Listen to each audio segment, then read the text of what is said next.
क्या मेरा जीवन का मकसद एकमात्र है मरु प्रदेश बनाना। हम तो जन्मजात जब तक हमारा खानदान जिंदा रहेगा तब तक इस मरु प्रदेश के लिए लड़ता रहेगा। ये मानना है कि अगर छोटा प्रदेश बनता है तो विकास जो है हमारा बहुत ही तेजी से होगा। जब चुनाव नज़दीक आते हैं तो जयवीर जी है वो मरु प्रदेश की मांग को लेकर इस तरह का अभियान चलाते हैं और कहीं ना कहीं इसको एक चुनावी यात्रा भी हम बोल सकते हैं। अगर मैं मरु प्रदेश बनाना चाहता हूँ और अगर मेरे को मरु प्रदेश में कोई अड़चन आई और उसके लिए चुनाव भी लड़ना पड़ा तो चुनाव लड़ लेंगे। कौन सी कोई है, तो वोट तो जनता को देना है। नए प्रदेश से क्या क्या है कि बेहतरीन राजनीतिक और शानदार प्रशासनिक प्रबंधन होगा तो सबको शानदार सुविधाओं के साथ सुसज्जित होंगे तो अच्छा फायदा मिलने वाला है। हाँ, वास्तव में राजस्थान को इस मरु प्रदेश की ज़रूरत है। यदि ये छोटा प्रदेश बनेगा तभी आपको रोजगार मिलेगा, अच्छी शिक्षा व्यवस्था मिलेगी, अच्छा आपका भविष्य तय होगा। नमस्कार, मैं असगर अली। आज यहाँ पे मरु प्रदेश निर्माण मोर्चा के प्रमुख हैं जयवीर जी गोदारा, जो हम देख सकते हैं कि नया प्रदेश बनाने की मांग को लेकर अक्सर सुर्खियों में रहते हैं और लंबे समय से ये संघर्ष करते आ रहे हैं। पहले ये भाजपा पार्टी से थे लेकिन इन्होंने अभी नया मरु प्रदेश निर्माण मोर्चा बना लिया है और इनकी मुख्य मांग यही है कि अगर नया प्रदेश बने तो राजस्थान का विकास और बेहतर होगा और इनका कहना है कि हरियाणा पंजाब की तरह राजस्थान का और बेहतर विकास हो सकता है। आज हम इनसे खुलकर सभी मुद्दों पे चर्चा करेंगे। सबसे पहले जयवीर जी, आपका बहुत बहुत स्वागत है हमारे चैनल पे। बहुत बहुत आपका भी स्वागत है और सभी देखने वाले भाइयों को मेरी राम राम। आप एक अभियान चला रहे हैं लंबे समय से कि नया मरु प्रदेश बने, तो मरु प्रदेश आप किस आधार पे बनाना चाहते हैं? भाषा के आधार पे या किस आधार पे? क्योंकि अक्सर हम देख सकते हैं कि हर 30 से 40 किलोमीटर के बाद क्षेत्र की भाषा है, क्षेत्रीय भाषाएं चेंज होती है। किस आधार पे आप नया प्रदेश बनाना चाहेंगे? देखो, 1956 में जब राज्य नए बने थे वो भाषा के आधार पर बने थे, लेकिन अब जो देश में जो नया ट्रेंड चला है तेलंगाना में जैसे बना है तो वो भाषा के आधार पर नहीं बना। दोनों प्रदेशों की लैंग्वेज एक ही है, तेलुगु लैंग्वेज है दोनों प्रदेशों की। हम तो विकास के नाम पर बनाना चाहते हैं। हम बनाना चाहते हैं कि जैसे राजस्थान जो है वो 110 देशों से बड़ा प्रदेश है, हिंदुस्तान का सबसे बड़ा प्रदेश है और अरावली पर्वत ने हमारे को बिल्कुल एकदम दो भाग में बांटा हुआ है। एक तरफ थार डेजर्ट है जहाँ पर रेगिस्तान है, दौरे हैं, टीले हैं, जहाँ सबसे कम हिंदुस्तान में वर्षा होती है, और एक तरफ है नदी है, नाले हैं और पहाड़ है, जंगल है, सब कुछ है। तो हम तो इस आधार, हमारा एक ही आधार है कि छोटा राज्य जो बनेगा तो वो डेवलपमेंट ज़्यादा करता है। हम पहले पूरे हिंदुस्तान का देख सकते हैं कि जब पंजाब से हरियाणा बना तो हरियाणा की डेवलपमेंट देख लीजिए, उत्तर प्रदेश से आज उत्तराखंड बना उसकी डेवलपमेंट देख लीजिए, गोवा की देख लीजिए, मध्य प्रदेश से अभी छत्तीसगढ़ बना उसकी देख लीजिए, बिहार से झारखंड बना उसकी डेवलपमेंट देख लीजिए। तो हमारा ये मानना है कि अगर छोटा प्रदेश बनता है तो विकास जो है हमारा बहुत ही तेज़ी से होगा। वो राजनीतिक करियर आपके छात्र जीवन से शुरू हुई थी। आप जिस कॉलेज में पढ़ते थे वहाँ के आप अध्यक्ष थे और उसके बाद आप 20 से 25 साल से भाजपा पार्टी में भी थे और बड़े बड़े नेताओं के साथ आपकी आज भी अच्छी पकड़ है। और अभी चुनाव भी आ रहे हैं 2023 के, तो बहुत सारे लोग इस तरह के आरोप भी लगा रहे हैं कि जब चुनाव नज़दीक आते हैं तो जयवीर जी है वो मरु प्रदेश की मांग को लेकर इस तरह का अभियान चलाते हैं और कहीं ना कहीं इसको एक चुनावी यात्रा भी हम बोल सकते हैं।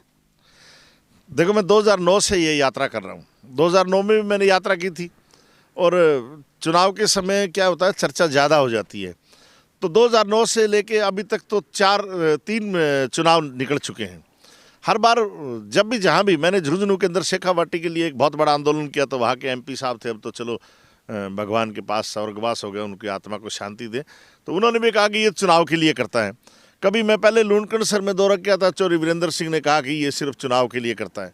डूंगरगढ़ में अगर आंदोलन करता हूँ तो वहाँ के विधायक और जो दूसरे हैं वो कहते हैं ये चुनाव के लिए करता है। निश्चित तौर पर ये जो फैसला है ये तो चुनावी, ये राजनीतिक फैसला है। प्रदेश भी राजनीति से ही बनेगा और मेरा दुर्भाग्य है कि मैं ये गैर राजनीतिक प्रचार तो नेता तो करते रहते हैं, नेताओं का तो कोई फ़र्क नहीं पड़ता, लेकिन अभी तक तो मैंने चुनाव लड़ा नहीं है और चुनाव लड़ना कोई बुरी बात भी नहीं है। अगर मैं मरु प्रदेश बनाना चाहता हूँ और अगर मेरे को मरु प्रदेश में कोई अड़चन आई और उसके लिए चुनाव भी लड़ना पड़ा तो चुनाव लड़ लेंगे। कौन सी कोई है, तो वोट तो जनता को देना है, जनता तय करेगी कौन किसको देना है। हिंदुस्तान में अधिकार है किसी भी आदमी को चुनाव लड़ने का। तो इस बार हम मान सकते हैं कि लूणकंड विधानसभा क्षेत्र से आप चुनाव लड़ेंगे या हो सकता है किसी पार्टी विशेष को समर्थन देंगे? नहीं, अभी तो हमने कोई विचार नहीं किया है। ये यात्रा करेंगे, फिर देश के नेताओं से मिलूंगा दोनों पार्टियों के, अगर उन पार्टियों ने मेरे को समर्थन किया, हम तो उसके साथ हैं जो मध्य प्रदेश की बात करता है। हाँ जी, अगर दोनों पार्टियों से मिलूँगा, दोनों पार्टियों ने अगर एजेंडा बना लिया और उन्होंने कहा कि हम आपका मध्य प्रदेश का एजेंडा हमारे साथ है, तो फिर हमें चुनाव लड़ने की जरूरत क्या है। और अगर दोनों पार्टियों ने मना कर दिया तो फिर चुनाव लड़ना पड़ा, चुनाव लड़ लेंगे। लूणकरण सर को जरूरी थोड़ी है लूणकरण से लड़ेंगे, कहाँ मर्जी है वहाँ लड़ लेंगे। और सारे, मैं अकेला क्या लड़ूंगा, लड़ेंगे तब तो हम बहुत सारे लड़ेंगे। एक साथ नौजवानों की टीम 50-60 जो नौजवान साथी है वो सारे कूदेंगे, चुनाव में कूदेंगे तो। और अगर दोनों पार्टियों से मैं बात करूंगा, और कर रहा हूं, रोज़ करता हूं, और अगर उन्होंने, हमारे शीर्ष नेतृत्व ने अगर मान लिया कि हमारा एजेंडा उसमें मध्य प्रदेश का, मेरा जीवन का मकसद एकमात्र है मध्य प्रदेश बनाना, चुनाव लड़ना मकसद नहीं है। MLA MP तो मैं फिर भाजपा में रह के बन सकता था। जब मैं यहाँ पर रहते हुए, राजस्थान में रहते हुए, और मैं जब हिसार की लोकसभा की टिकट ला सकता हूँ तो यहाँ की तो मैं टिकट ला ही सकता था ना, तो कोई दिक्कत थोड़ी थी। तो इसलिए चुनाव कोई बहुत बड़ी बात नहीं है। अभी तो हमारा मकसद, एकमात्र जीवन का मकसद है। और कल भी मैंने गांव-गांव के अंदर भाषण दिया, अगर मेरे से मध्य प्रदेश बन गया तो ठीक, उसके बाद अगर मैं मर गया तो मेरा बेटा ये लड़ाई लड़ेगा। हम तो जन्मजात, जब तक हमारा खानदान जिंदा रहेगा तब तक इस मध्य प्रदेश के लिए लड़ता रहेगा। अक्सर हम देखते हैं कि जिन्होंने भी कोई भी आंदोलन किया हो या आंदोलन का नेतृत्व करता रहा हो, उसको किसी सरकार या पार्टी विशेष ने कोई मंत्री पद दे के खुश कर दिया या कहीं कोई टिकट दे दी। तो क्या लगता है आपको भी, कहीं ना कहीं लगता है कि अगर इस तरह का करेंगे तो हो सकता है कोई राजनीतिक आगे कोई लंबा कुछ सोच होगी आपकी? टिकट तो आप आज मन बना दो, बोलो किसको दिलानी है। भाजपा की तो मैं दिला ही सकता हूँ, मेरी तो क्या बात करते हो, मैं ला सकता हूँ। छाते ठोक के कहो उसकी कटा के ले आऊँगा एक टिकट तो, लेकिन मैं लाना नहीं चाहता, क्योंकि मेरे को तो मध्य प्रदेश की लड़ाई लड़नी। मेरे को किसी ने पार्टी ने निकाला थोड़ा ही है। मेरे मन से मैंने तय किया था कि मैं 3.25 करोड़ जनता की लड़ाई लड़ूंगा। तो मेरे को अगर MLA ही बनना होता और भाजपा से बनना होता तो मैं भाजपा से कब कहीं बन जाता। ये तो भाजपा मेरे को क्यों राजी करेगी, क्योंकि मैं तो भाजपा में 25 साल मैंने बिताए हैं। उसकी टिकट लाना मेरे लिए कोई मुश्किल काम नहीं है, क्योंकि मेरी अपनी वो पार्टी, मैंने उसको अपने खून से सींचा हुआ है। मैंने इस शरीर के ऊपर कोई ऐसा अंग नहीं है जिसके लिए भाजपा के लिए मैंने लाठियाँ नहीं खाई है। और पूरा हिंदुस्तान की पार्टी, पूरा शीर्ष नेतृत्व जानता है कि मैंने 40 मुकदमे भारतीय जनता पार्टी के लिए काटे हैं, और मैंने उत्तरी भारत की कोई ऐसी जेल नहीं है जो भाजपा के लिए नहीं काटी है। इसलिए टिकट मेरे लिए क्या मायना रखती है, मेरे लिए मायना रखता है मेरा मध्य प्रदेश। मध्य प्रदेश के लिए जिएंगे, मध्य प्रदेश के लिए मरेंगे, मध्य प्रदेश के लिए लड़ेंगे। आपकी मध्य प्रदेश को लेकर नई यात्रा शुरू हो रही है, 23 जनवरी को यात्रा शुरू करेंगे, और उससे पहले आप निमंत्रण दे रहे हैं लोगों को यात्रा से जुड़ने के लिए। तो किस तरह का रुझान मिल रहा है, जहाँ भी जाते हैं गाँव में किस तरह का रुझान मिल रहा है, क्या सुनने को आ रहा है, किस तरह का सपोर्ट मिल रहा है? देखो, 23 जनवरी से हम सुखाड़िया सर्कल से हम गंगानगर से चलेंगे। श्री गंगानगर से लेकर के हम फिर हनुमानगढ़ आएंगे, हनुमानगढ़ से राउत सर से पल्लू से अर्जन सर से लूणकरण सर से बीकानेर से डूंगरगढ़ से रतनगढ़ से फतेहपुर से लक्ष्मणगढ़, और लक्ष्मणगढ़ से फिर सिक्कर, और सिक्कर के बाद जो है रानौली और सरगोट हमारा लास्ट गांव है। वहाँ तक हम जनसंपर्क करेंगे। और अभी तक हम यहाँ तक आए हैं तो कोई गांव ऐसा नहीं जिसके अंदर हमारे को बहुत बड़ा समर्थन ना मिला हो। सब ने कहा है कि आपकी ऊँटों की जो यात्रा आ रही है, ऊँटों के साथ हम पैदल भी चलेंगे और ऊँट गाड़ों में भी चलेंगे, और एक ऐसी अद्भुत यात्रा होगी जो पहले भी हमारी अद्भुत यात्रा थी, और उसका रिकॉर्ड भी हम ही तोड़ेंगे। राजस्थान के इतिहास की इससे सुंदर कोई यात्रा आज तक ना किसी ने निकाली और ना कोई निकालेगा, और उसका बहुत बड़ा समर्थन आप सबका मिल रहा है, और आपका बहुत बहुत धन्यवाद है इसके लिए। सबको पता है कि डेवलपमेंट का एक ही रास्ता है हमारा। जिस दिन मध्य प्रदेश बन जाएगा, हमारा मुकाबला हिंदुस्तान के किसी राज्य से नहीं होगा, हमारा मुकाबला हमारा दुबई के साथ होगा, क्योंकि हमारे पास हिंदुस्तान का तेल हम 27% देते हैं।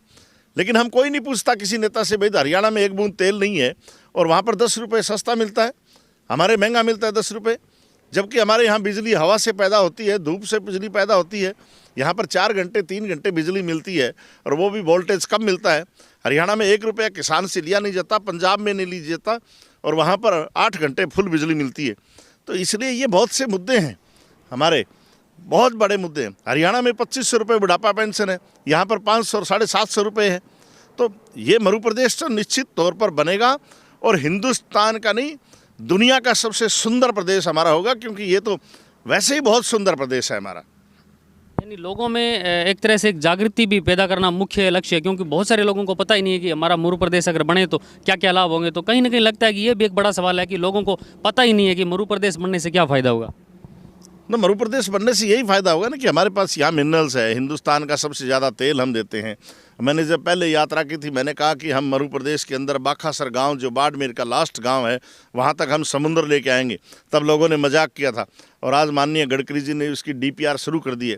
हमारे यहाँ समुद्र भी प्रदेश के साथ होगा, हमारे तेल भी होगा, हमारे पास गैस भी होगी, हमारे पास लिग्नाइट भी होगी, हमारे पास जिप्सम भी होगी, हमारे पास धूप से बिजली होगी, पानी से होगी, लिग्नाइट से होगी। हमारे पास कोई चीज़ है ही नहीं जो हिंदुस्तान के किसी राज्य के पास है, वो सबसे ज़्यादा हमारे पास है। इसलिए हमारा प्रदेश बनेगा और हमारे प्रदेश के किसी भी बच्चे को हमारा गांव छोड़ करके गुजरात में नहीं जाना पड़ेगा, तेलंगाना में नहीं जाना पड़ेगा, उसको कहीं भी चेन्नई में नहीं जाना पड़ेगा, कहीं बेंगलोर नहीं जाना पड़ेगा। रोज़गार वो वाले हमारे पास मांगने आएंगे, हम मांगने के लिए नहीं जाएंगे। इतना सुंदर खुशहाल प्रदेश बनेगा हमारा। इस यात्रा को लेकर क्या संदेश देंगे लोगों को? 23 जनवरी से इस यात्रा शुरू करेंगे। मेरे तो जो भाई सुनता है उन सब से मेरा निवेदन है, आप जिस जिस पार्टी में आप वोट देते हो उस पार्टी में वोट दो, लेकिन उन नेताओं को भी कहो कि मध्य प्रदेश की सपोर्ट करो, क्योंकि मध्य प्रदेश के बिना, क्योंकि कोई भी नेता आता है वो विकास की बात करता है। वो ये नहीं कहता मैं तुम्हारा विनाश करूँगा और मुझे वोट दो, वो यही कहता है कि मैं विकास करूँगा। और विकास का मायना मेरी नज़र के अंदर एक ही है कि ये प्रदेश बनेगा तो विकास होगा। इसलिए सभी से मेरा निवेदन है, अपने अपने नेताओं को कहो यात्रा में शामिल हो, और हम सारी पार्टियों के नेताओं को न्योता देते हैं कि आप हमारी यात्रा में शामिल होंगे तो हम आपका स्वागत करेंगे, आपका धन्यवाद करेंगे, क्योंकि आपके आने से हमारे को हौसला मिलेगा। और सभी युवाओं से मेरा निवेदन है कि अगर आप चाहते हो कि ये प्रदेश में हमारा भविष्य बने, हमें यहीं पर नौकरी मिले, तो इसका एकमात्र तरीका है मध्य प्रदेश। और मध्य प्रदेश तब बनेगा जब जनता जागृत होगी, हमारी यात्रा को आशीर्वाद दोगे, तो निश्चित तौर पर हिंदुस्तान की सरकार को पता चलेगा कि जनता की ये असल में डिमांड यही है। तो आप देख सकते हैं गुसाईसर में यहाँ पे यात्रा का आगाज़ किया है जयवीर जी गोदार है। यहाँ पे गुसाईसर के युवा सहित इनकी युवाओं की टीम है वो भी खूब सपोर्ट कर रही है। यहाँ पे भाजपा के चर्चित युवा नेता है सावंत जी गोदारा, हम इनसे जानेंगे कि इस यात्रा को लेकर क्या कहेंगे।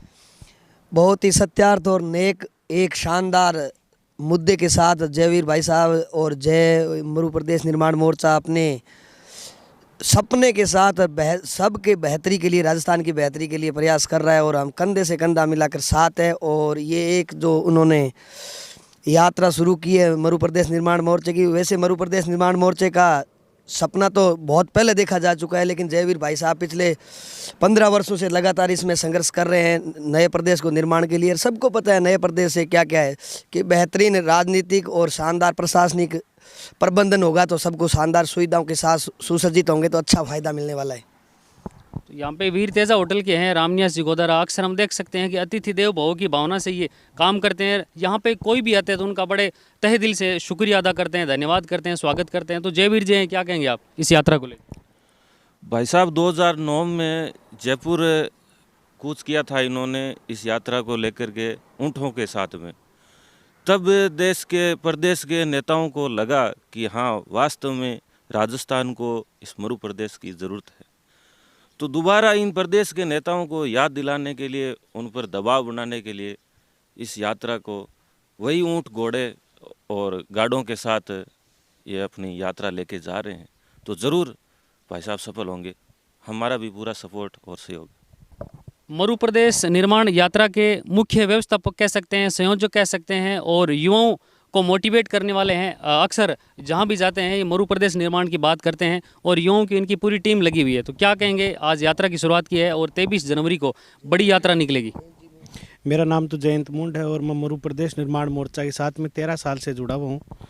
मैं जब छोटा बच्चा था तब से मैं भाई साहब की ऊँटों की यात्रा से मैं जुड़ा था डूंगरगढ़ से। और मैं तो जितने भी प्रदेश में जितने भी नौजवान साथी बैठे हैं, जितने भी जो बहनें हैं, मैं तो नौजवानों को यही कहना चाहूँगा कि यदि ये छोटा प्रदेश बनेगा तभी आपको रोज़गार मिलेगा, अच्छी शिक्षा व्यवस्था मिलेगी, अच्छा आपका भविष्य तय होगा। आज राजस्थान के अंदर आप देख लो, हम ये नहीं कहते कि सिर्फ डूंगरगढ़ लोनकनसर या बाड़मेर के गाँव का या पाली सिरोही के गाँव का या जैसलमेर के गाँव का डेवलपमेंट नहीं हुआ। हम तो ये भी कह रहे हैं कि आप जयपुर लोकल में जाओ, आप भरतपुर के लोकल में जाओ, आप अलवर के लोकल एरियाज़ में जाओ, उदयपुर के ट्राइबल एरियाज़ में जाओ, धौलपुर के ट्राइबल एरियाज़ में जाओ, वहाँ भी आज जो शिक्षा, स्वास्थ्य, ऐसे जो मूलभूत जो आवश्यकताएं हैं, जो सुरक्षा, जो महिलाओं की जो सुरक्षा की जो मूलभूत चीज़ें हैं, वो अभी तक राजस्थान में नहीं है। राजस्थान इतना बड़ा प्रदेश है, भारत के अंदर राजस्थान आज के दिन बदनाम हो चुका है। बलात्कार के अंदर हम नंबर 1 पोजीशन के ऊपर आ चुके हैं। कोई अपराधियों के अंदर कोई खौफ नहीं है, खुलेआम मर्डर हो रहे हैं, खुलेआम पेपर लीक हो रहे हैं, युवाओं को कोई रोज़गार नहीं मिल रहा, युवा रोज़गार के लिए अन्य प्रदेशों के अंदर घूम रहे हैं। तो मैं तो आपके चैनल के माध्यम से ये युवाओं से रिक्वेस्ट करना चाहूँगा कि आप अपने सुनहरे भविष्य के लिए और इस राजस्थान प्रदेश को बचाने के लिए, भारत माता के ये कमज़ोर हिस्से को मजबूती देने के लिए आप मरु प्रदेश की मुहिम में जुड़े। तो यहाँ पे गुसाईसर में जयवीर जी गोदारा आए हुए हैं और 23 जनवरी को इनकी विशाल यात्रा निकलेगी ऊँटों पे। बीकानेर सहित कई जिलों के लोग बड़ी संख्या में शामिल होंगे और जयपुर कूच करेंगे ऊँटों के माध्यम से। और इनका मुख्य यही संदेश होगा कि हमारा मरु प्रदेश अलग बने, और इसमें 13 जिले होंगे। और जयवीर जी है वो अक्सर हम देख सकते हैं कि हर छोटे बड़े आंदोलन में नजर आते हैं। पिछले दिनों भारतमाला पे कट पॉइंट को लेकर भी बड़ा आंदोलन हुआ था, वहाँ पे भी ये नितिन गडकरी से मिले थे और प्रधानमंत्री नरेंद्र मोदी जी से भी 2 बार मुलाकात कर चुके हैं। इनकी मुख्य मांग यही है कि हमारा नया मरु प्रदेश बने, और इनका कहना है कि अगर नया मरु प्रदेश बने तो पंजाब और हरियाणा की तर्ज पे राजस्थान का विकास होगा, लोगों को रोजगार मिलेंगे, शिक्षा स्वास्थ्य सेवाओं में लाभ होगा। उम्मीद करते हैं कि इनकी यात्रा सफल हो और जल्द जो स्थानीय सरकारें हैं वो इस ओर सकारात्मक ध्यान देगी।